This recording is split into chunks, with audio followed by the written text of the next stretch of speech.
This is Katy Murphy and Maria Espinosa doing the Unknown Esters project using IR, MS, and NMR to identify an unknown.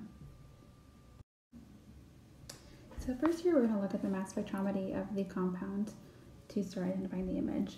First we're going to start by finding the M+ peak, which is the first point you'll see coming from the right. Our M+ value here is 116. This also represents the molar mass of the structure, so we'll be able to use this later to further determine the unknown. Next, we're going to look at the base peak, which is the highest point that we can see. Here, we can see this is the highest point. It's located at 71. We can find the difference between the M+ value and the base peak, which is representative of the chemical shift. Our difference here is 45, which could be indicative of a carbonyl group.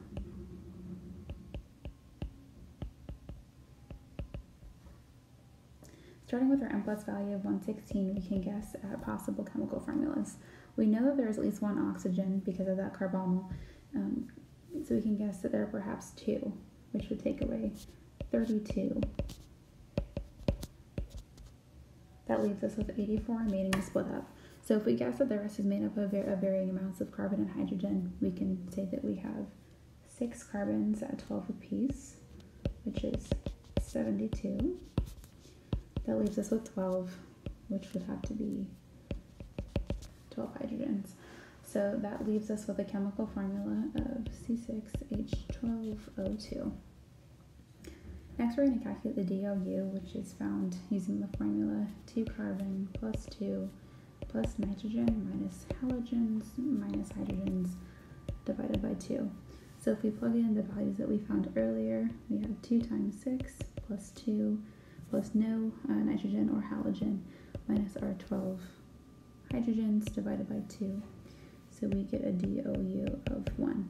So this would suggest normally a DOU would be if there are any pi bonds or a ring structure. So since we thought that we had that carbonyl earlier, we can assume that DOU is because of that double bond there. Next, we're going to use IR spectroscopy to further identify our image. We can start by looking at the first zone, which is from 3700 to 3200. And looking at that zone, we can see there's really nothing of importance there.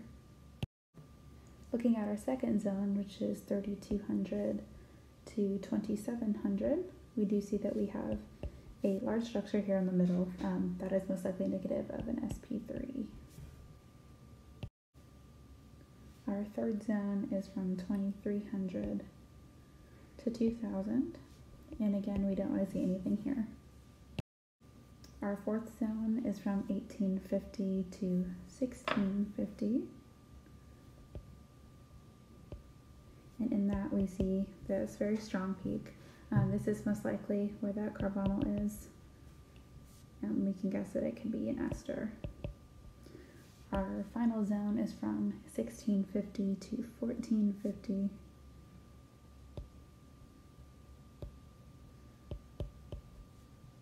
And we again don't see much going on there. Integration of 4. After analyzing mass spectrometry and IR spectrometry, we came up with the formula C6H12O2. To determine a definitely structure for this formula, we have to look at proton NMR. The following image shows the different peaks of this compound, and it shows this first peak with an integration of 3, meaning that that carbon will have 3 protons attached to it, meaning 3 hydrogens attached to it. The second peak has an integration of 2, and then the next 3 peaks will have an integration of 2, 3, and 2. The next step is to look at the different splitting patterns that we see in this image. The first peak has a splitting pattern of a triplet around 1. The second peak is around 1.4, showing us a triplet again. The next peak is around 1.6, 1.7 with a sextet in this case. And then the last 2 peaks, the first one is gonna be located around 2.4 with a triplet, and the last one is a quartet located around 4.1. These different splitting partners will determine the structure of this formula. Looking at the DOU of 1, we could have a pi bond in our structure or a ring. Knowing this, we can draw a CH3 attached to another carbon with 2 protons, and then a single bond to a carbon with a double bond to oxygen, single bond to oxygen, finishing it with another 3 carbons.